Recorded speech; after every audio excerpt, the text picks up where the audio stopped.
दोस्तों किशनगंज में एआईएमआईएम प्रमुख असदुद्दीन ओवैसी काफी ज्यादा फेमस है। असदुद्दीन ओवैसी अक्सर अपने मुखर अंदाज को लेकर के, अपने बुलंद आवाज और निडरता को लेकर के जाने जाते हैं। किशनगंज में असदुद्दीन ओवैसी की लोकप्रियता किसी से छिपी हुई नहीं है। अक्सर वे जब बोलते हैं तो फिर विरोधियों को भी उनको सुनना पड़ता है। आपको बता दो कि एआईएमआईएम प्रमुख असदुद्दीन ओवैसी ने अभी हाल ही में मस्जिदों के ढके जाने को लेकर के केंद्र और यूपी सरकार पर निशाना साधते हुए कहा कि वे लोग डरपोक थे जो पाकिस्तान चले गए, ये जियालों की औलादें हैं और भारत को ही अपना वतन मानते हैं। हैदराबाद में एक जलसे को संबोधित करते हुए असदुद्दीन ओवैसी ने कहा कि आखिर अपने ही देश में मुसलमानों के साथ द्वयम दर्जे का व्यवहार क्यों किया जा रहा है।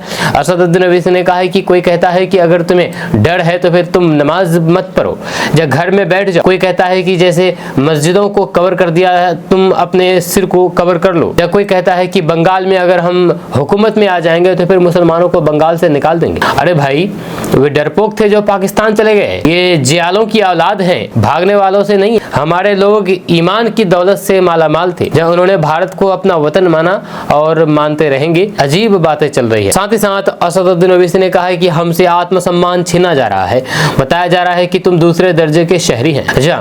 हम तुम्हारा लोकतांत्रिक तरीके से मुकाबला करेंगे और तुम हारोगे। एक मुख्यमंत्री कह रहे हैं कि तुम्हें जुमे की नमाज घर में पढ़ लो, आप कब से अल्लामा बन गए। अब इनसे दीन सीखना पड़ेगा और घर में क्या क्या कर सकते हैं। मस्जिद है, धार्मिक मान्यता की स्वतंत्रता है, हम मस्जिदों को जाएंगे और फिर मस्जिद को आबाद करते रहेंगे। ये कहना है असदुद्दीन ओवैसी का। वहीं पर असदुद्दीन ओवैसी ने कहा है कि आर्टिकल 25 हमें इस बात की इजाजत देता है कि मैं अपनी दीन तुमसे नहीं सीखूंगा। दरअसल आपको बता दूं कि होली और रमजान साथ में पड़ने की वजह से देश के कई हिस्सों में मस्जिदों को ढका गया, जिससे मस्जिदों पर रंग ना पड़े और फिर किसी तरीके के सांप्रदायिक तनाव से रोका जा सके। उत्तर प्रदेश में कई महीनों से संभल में तनाव है, ऐसे में यहाँ भी मस्जिदों को ढका दिया गया था, जहाँ तिरपाल से। अयोध्या में भी मस्जिदों को ढकवा दिया गया था। इस बार जुमे के दिन ही होली पड़ गई, जहाँ ऐसे में राजनीतिक गलियारों में खूब हिंदू मुसलमान किया गया। दरभंगा की मेयर अंजुम आरा ने कहा था कि नमाज का वक्त नहीं बदला जा सकता, लेकिन होली पर 2 घंटे का ब्रेक लगाया जा सकता है। अंजुम जेडीयू के नेता है, उनके बयान के बाद वार पलटवार का सिलसिला शुरू हुआ। वहीं पर संभल के सीईओ अनुज चौधरी ने कहा था कि जो लोग रंगों से एहसास करते हैं, महसूस करते हैं, वह घर के अंदर रहें। उन्होंने कहा था कि साल में एक बार ही होली होती है, वहीं पर नमाज 52 बार होती है। अगर किसी को रंगों से दिक्कत है तो उन्हें घर के अंदर ही रहना चाहिए और उन्हें व्यापक सोच रखनी चाहिए और त्यौहार मिलजुल करके मनाना चाहिए।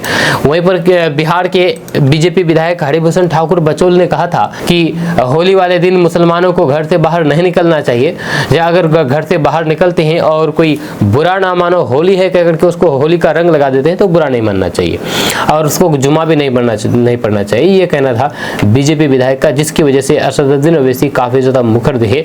आपको बता दूं कि असदुद्दीन ओवैसी अपने मुखर अंदाज को लेकर के जाने जाते हैं। जब भी वे बोलते हैं तो फिर उनके समर्थक के अंदर जोश आ जाता है। खास करके किशनगंज में युवाओं के अंदर असदुद्दीन ओवैसी की दीवानगी देखने को मिलती है। युवा असदुद्दीन ओवैसी को सुनना पसंद करते हैं और किशनगंज में उनकी लोकप्रियता काफी ज्यादा। आपका इसके बारे में क्या कहना है नीचे कमेंट बॉक्स में कमेंट करके जरूर बताइएगा।